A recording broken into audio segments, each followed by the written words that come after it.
Me why you smiling and always feel like styling. Right next to Kerrie, Symmonds is where you will find me. And the posse doing Dixie. His plans, they got me tipsy. Now's the time to get through. So this is what we do. This is what we do. Rolling with Kerrie Symmonds. This is what we do. Voting for Kerrie Symmonds. Good evening to you, Market Hill, Bridgecourt. I was a little way down the road for a little while during the course of the night. I know you can hear this meeting a good way from here, Jericho. I want to say to you that I just listened to what I thought was an excellent platform speech by an excellent candidate. And as I was listening, I was monitoring the cell phone in the back there, where her competitor in the Democratic Labour Party is reading his script. They have about 700 odd people following him online, and we had 2,196 when Tony was speaking. And what you have heard from this platform tonight, and you must forgive me, I am really not in the mood for ceremony, so I am going to go straight into battle. What you have heard from this platform tonight is a reflection of a party with a philosophy. And in this business of politics, philosophy is a fundamental point of departure. I don't talk about it a lot because I do my thing very quietly, but I had the privilege of teaching at the University of the West Indies for 3 years before I went and did law. And I was teaching political science. I actually had the painful experience of teaching a fellow who you might have heard about. You ever heard the name Michael Ashley? The one who went on to become a minister. He was one of the dunsiest people that I have ever had to encounter. You thought he was a good minister? You thought he was a good minister? He was 10 times worse as a student than he was a minister. In fact, to be charitable to Michael, he stumbled from failure to failure to failure without losing any enthusiasm at all. I want to go stop doing that to the man. It's got to stop doing that to the man. Real talk. But I want to be serious with you tonight because I tried to get through to that boy that it is about, don't get wrapped up in understanding policy and so on. The politics is linked directly to philosophy. Whatever a party's policy is tells you a little bit about the philosophy. What a man's philosophy is tell you about the man. You just heard Tony Moore. You hear the woman talking from her heart. That in the script ain't right for Tony. You hear the philosophy of the woman. She began by telling you about the need for people to have running water. But Christ, there's nobody in this campaign who is breaking it down to that simple level. I told Mr. Cadogan over there just now when she was speaking. And you know, she makes it so simple. And as she was speaking, I had to reflect on the fact that when I was evolving as a youngster, I was a little bit of a rebel. I being very frank with you, a little bit of a rebel, a little unruly. And God still is, I'm not in that with you. And my mommy, God rest her in her grave, used to make me or try to persuade me to sing that song, which is a Anglican hymn, All Things Bright and Beautiful. When you get to the part that you got the rich man at his castle and the poor man at his gate, God made them high and lowly and ordered their estate. I ain't in that. So mommy could sing hymn a ton, I ain't in that. The reality is that it didn't make sense to me. Because if I believe that God is a good God, then I find it hard to accept that he wants you to stand poor. I have that difficulty then. I have the difficulty now. True respect to all of them in religion, but that's my difficulty with it. And that is the philosophy that I have.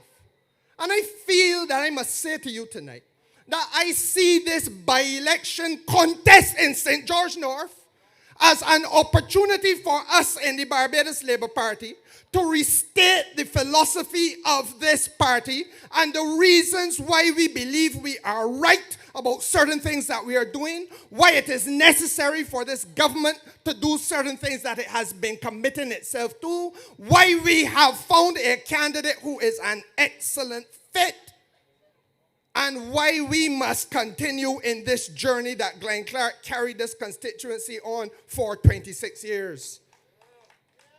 I feel we have that duty tonight in this by-election campaign because it is all too easy for people who, I told you last Sunday, a lot of them slithering reptiles crawling out of nowhere who have been lost to this country for 2 years, and we thank God we thought we saw the back of them, except for some outstanding homework, housekeeping, cleaning up, call it what you will, that Dale Marshall still has to do. But we thought we had seen the back of them. Now, lo and behold, they raise their heads again. They have the gall to be all about this place as though nothing ever happened.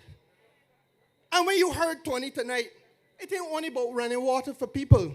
There are some basic issues in this campaign that they don't want to connect with. Let us start to talk about the realities in St. George. If there is an issue in Barbados that should be humbugging all of us, it is the issue of dignity in your work.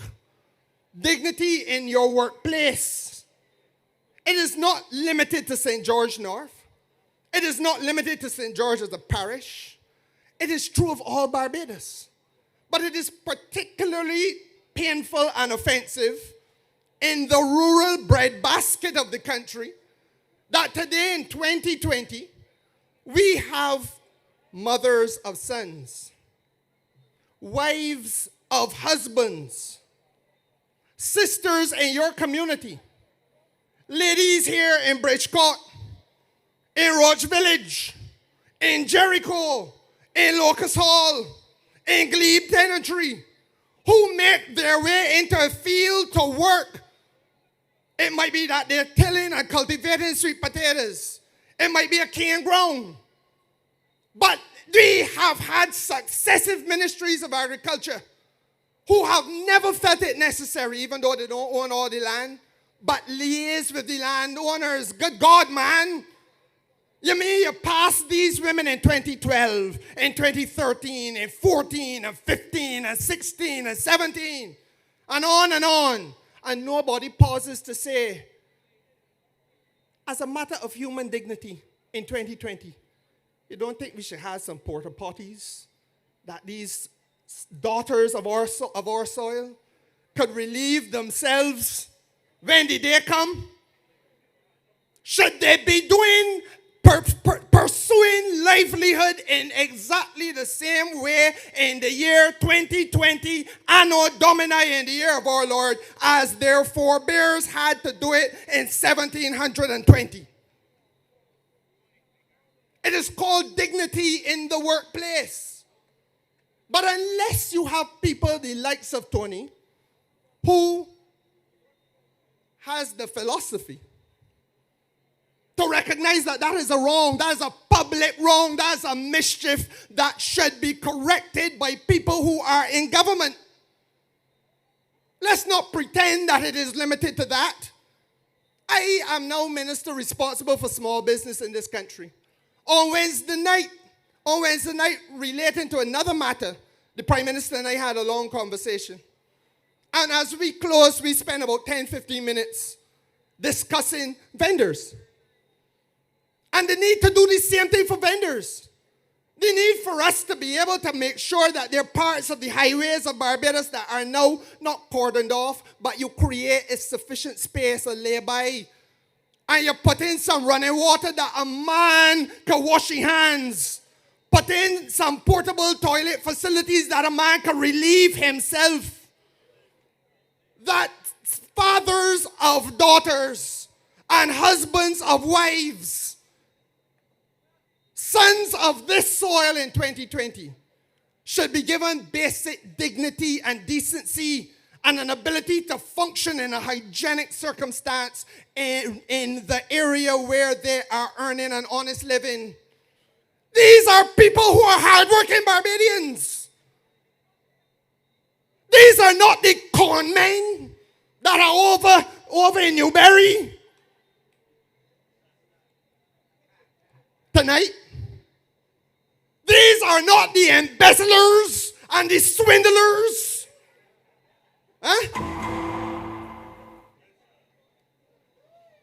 These are not the professional kleptomaniacs that have slithered out of God knows where to come back for more. Not Tony Moore. The more they're talking about is indexed to the treasury.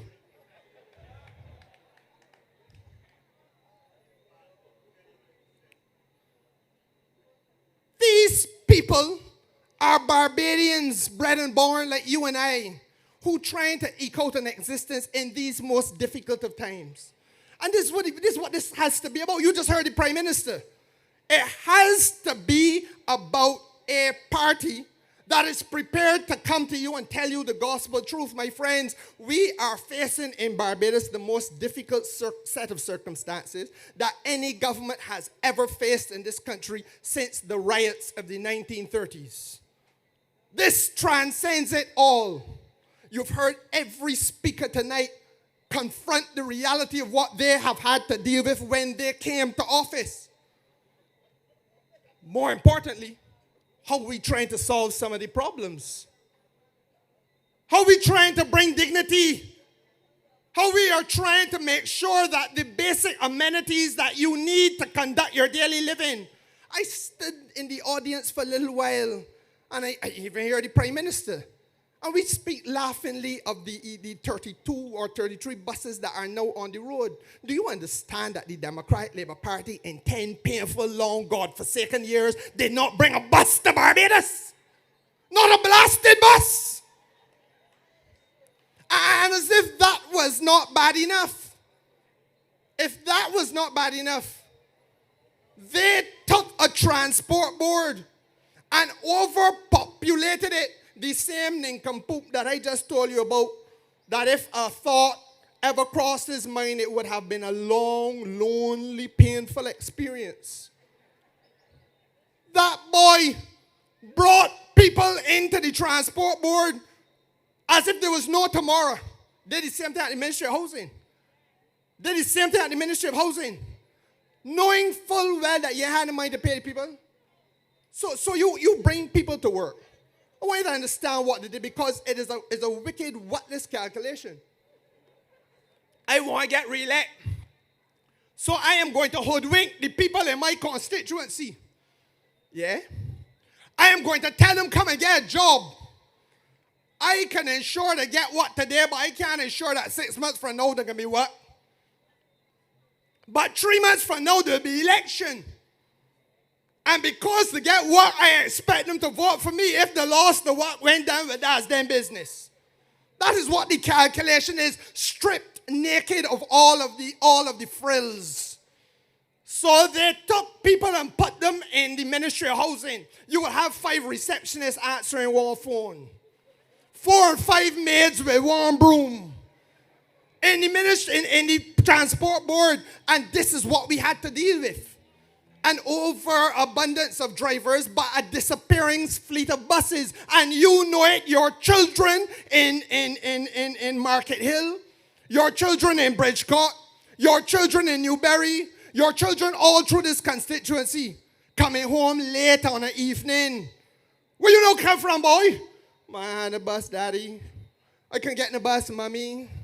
Custom seeing them get home by 4 o'clock, traipsing in the house at 6:30.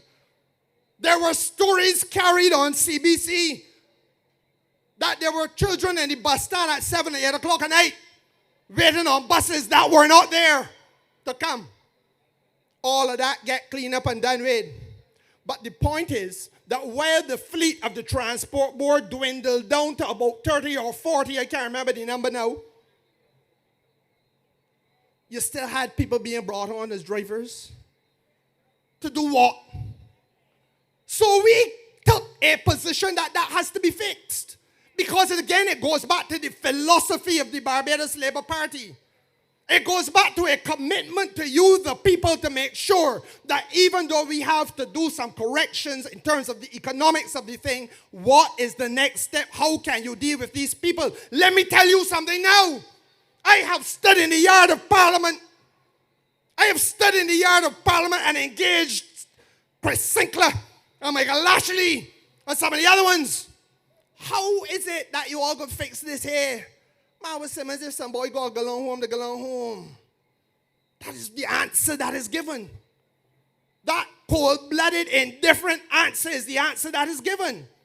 Because you, the people of Barbados, could be discarded as collateral damage. Collateral damage. When you go home and you have nothing to feed your children with, it is not their problem. Because they got government work as minister of this and minister of that. You became the collateral damage. You became expendable. You did not matter in the process. We said that can't work. Philosophically, the Barbados Labour Party, led by Mayor Motley, was not prepared to roam down that kind of worthless wicket. So we said, look, this is what's going to happen. We're going to have a transport augmentation program. We're going to make some money available that former drivers will be able, because if you driving, let me help you now to be an entrepreneur. You're going to come and report for work as an employee of the transport board. Bring in your own vehicle. Good God, man. But Minister, that how can get a vehicle? It costs a lot of money, obviously. Well, here, what we going to do for you? We're going to let them come in duty-free. Yeah? We're going to assist you with the loan. Yeah? We're going to tell you that you want to go work with the transport board as one of the associates of the effort to move people about Barbados with the transport board for 3 years. After that, you could do whatever you want to do. And you can waive the VAT. So we make it economically possible for a man who was previously an employee now to be an entrepreneur. And you see the buses on the road. Don't tell me you ain't seen them. I have seen them pass through this constituency. I've seen them all around Barbados. And that is how we make sure that we brought the private sector to work with the transport board, operating from inside the transport board terminal, outfitting them with fare boxes, outfitting them with the necessary signage and so on, making sure that ordinary Barbadian men who would otherwise have been discarded. In fact, let me be real with you.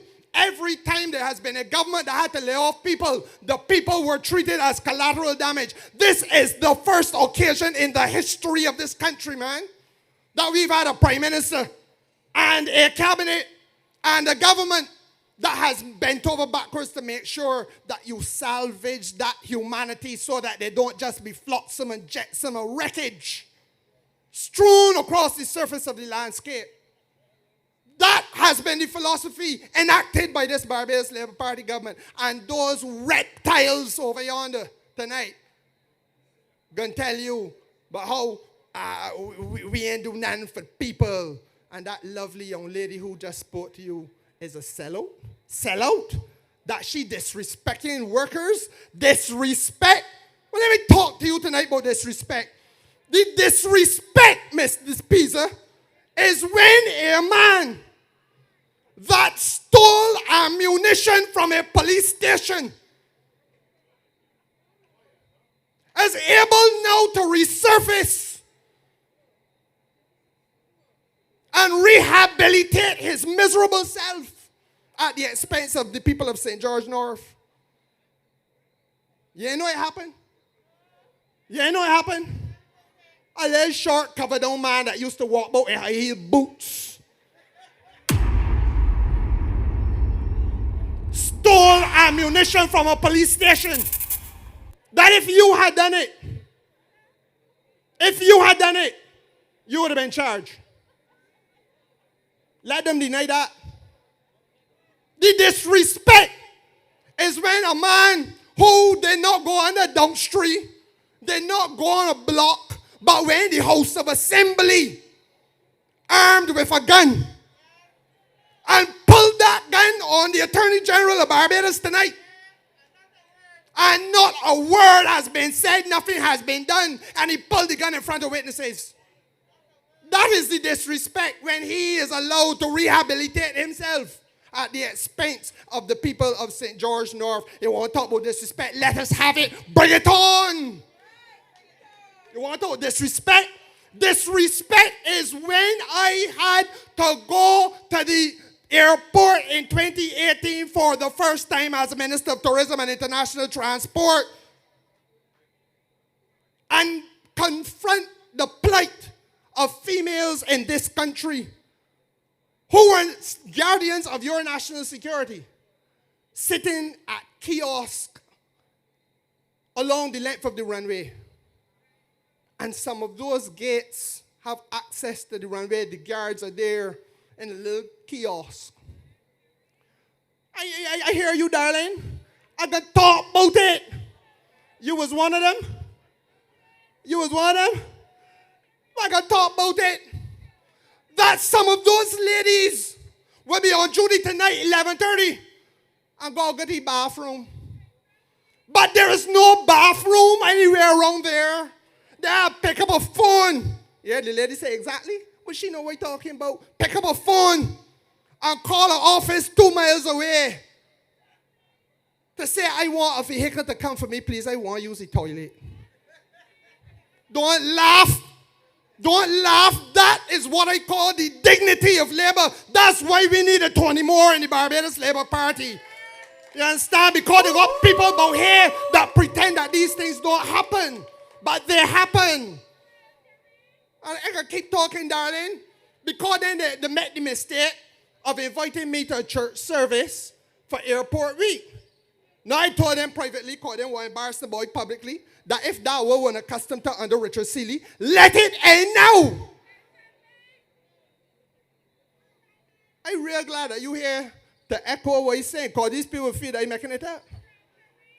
And the way we went church service, and the day of the service, I went down there and peeped to see if they'd done anything on any of the gates. Not a fella had done nothing. So I went house of the Lord, and I spoke truth as I'm taught to do. I ain't gonna sing now about rich man at the castle and poor man at the gate, but I gonna make damn sure that poor people get uplift in this country, I can tell you that. So I went and I told them, fix it or don't bother to come back in management. All of a sudden, they find concrete and they find mixers and they find something to put on a roof weight. And that situation got corrected. But for 10 years, Richard Seeley was the Minister of International Transport, though. And those people were asked to suffer. To suffer. So if they want to talk about disrespect, bring it on. Bring it on. This government has bent over backwards in the most difficult and challenging of times in order to deliver to you a brighter and better and more hopeful tomorrow. And we are not going to turn our face from that effort. But we will not back down from a fight either. Because these people who have no record to run on, only a record to run away from, won't recreate history about Barbados tonight, man, and it cannot work. Floundering, struggling.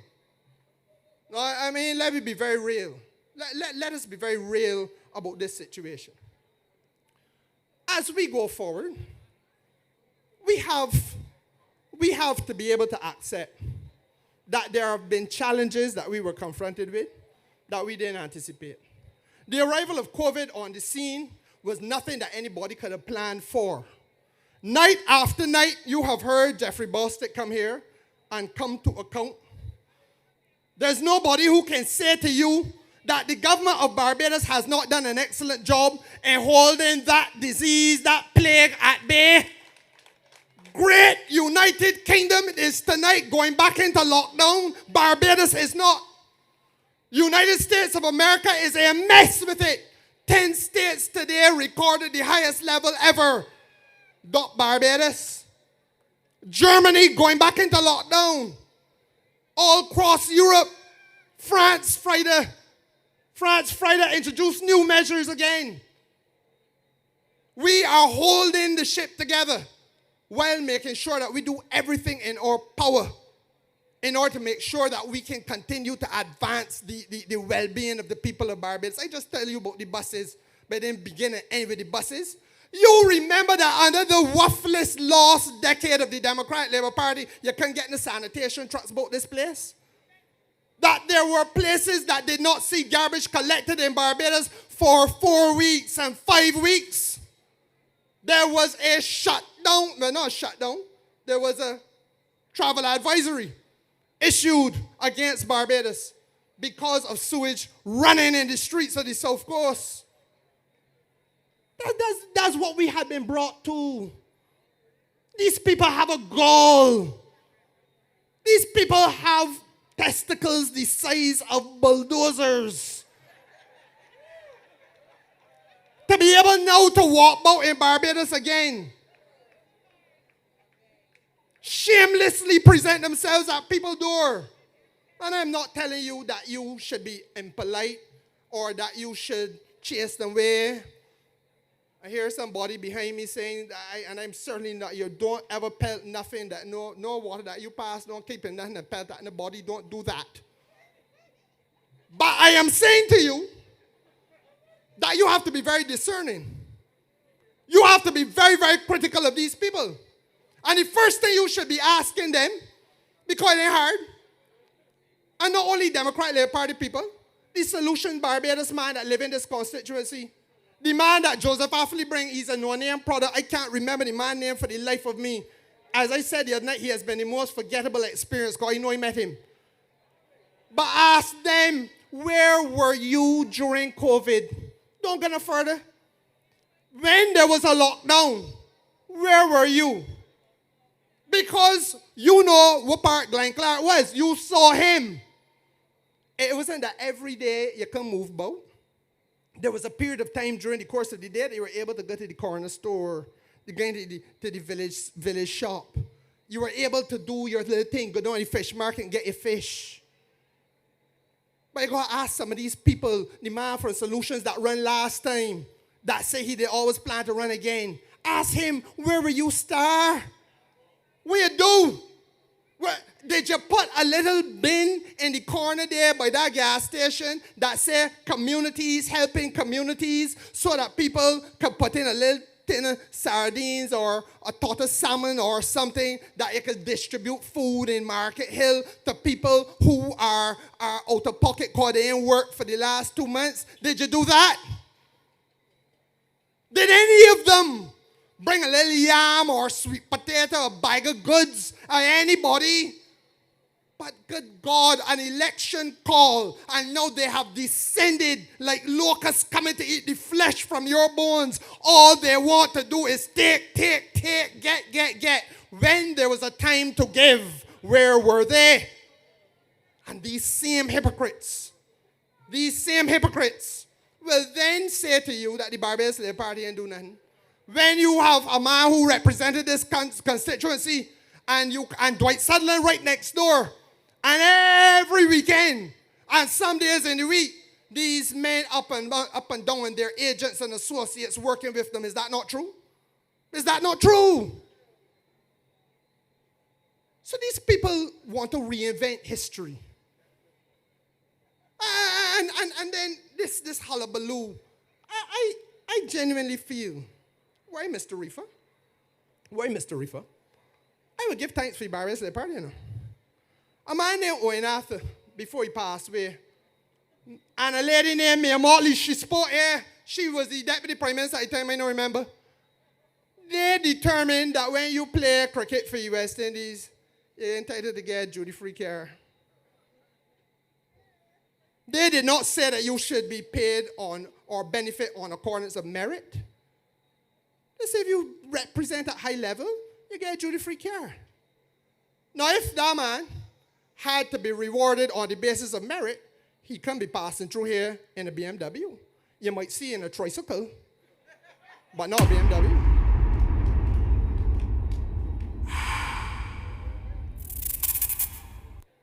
So I am saying to you that the time has come now to get real.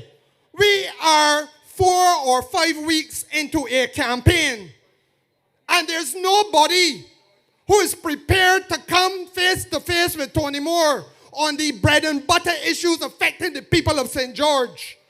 She's spoken to you tonight about housing. She's spoken to you tonight about water. She's spoken to you tonight about employment. I just tell you about dignity in the workplace and the environment in which you work. These are concrete issues facing people all around this constituency. And when the Prime Minister said, let us make this like no other before. Let us do the right thing by the people of St. George. Let us have a debate. You know, all of them ran from it. Not one had the gumption, the testicular fortitude, the intellectual integrity to say, I am prepared to debate because I came into this race with good conscience and I have a plan for my people. Not one. Everybody find an example, an excuse why he should run from it. From the most ridiculous to the most sublime. If you listen to Joe Affley, it's because the journalist might be friendly with the Prime Minister or some blasted foolishness. The reality is nobody wants to sit down with this lady or look her in the eye and have a discussion. And you know why? Because they are untrue to themselves. Every one of them running against her knows that she, by her living, by her daily deeds, by what she wake up and dress and go to work to do every single day for the last 20-somebody years, has been about the business of uplifting people, has been about the business of empowering people, has been about the business of dignity for people in Barbados in the workforce, has been about the business of improving conditions of work for these people. And they are all pretenders, Johnny-come-latelys.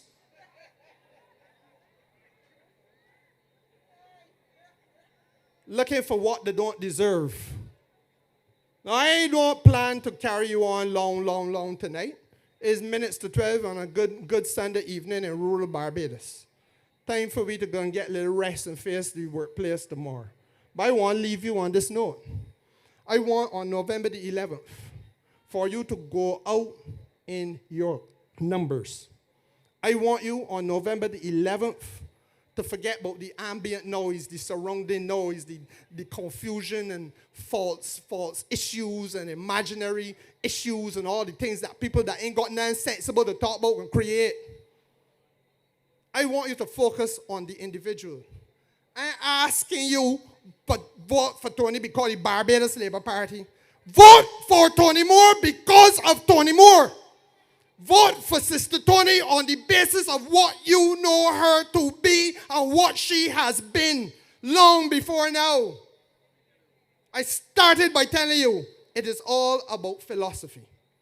It is all about philosophy. It is all about how that person feels. Buju Banton got a song that is telling you that the rich man's wealth is in the city. Destruction of the poor is his poverty. That is philosophy. He tell you how he feels about poor people should be treated. Tony Moore fits squarely in that box. There are others who got the philosophy. Yeah. There are others who got the philosophy that I tell you I reject. Because I don't believe and will never believe, I don't care who bad to curse me, that a rich man born with party born, poor man born with party born, and that the two of them should ever remain there. That there should be no intervention by government to uplift those who are depressed, downtrodden, and underprivileged. That has never been the Barbadian way. So I ask you tonight to reflect on those things. And I ask you one last thing before you go along. Come to Roach Village on Thursday night at 7 o'clock because Tony's speaking again and we will be there in support of her.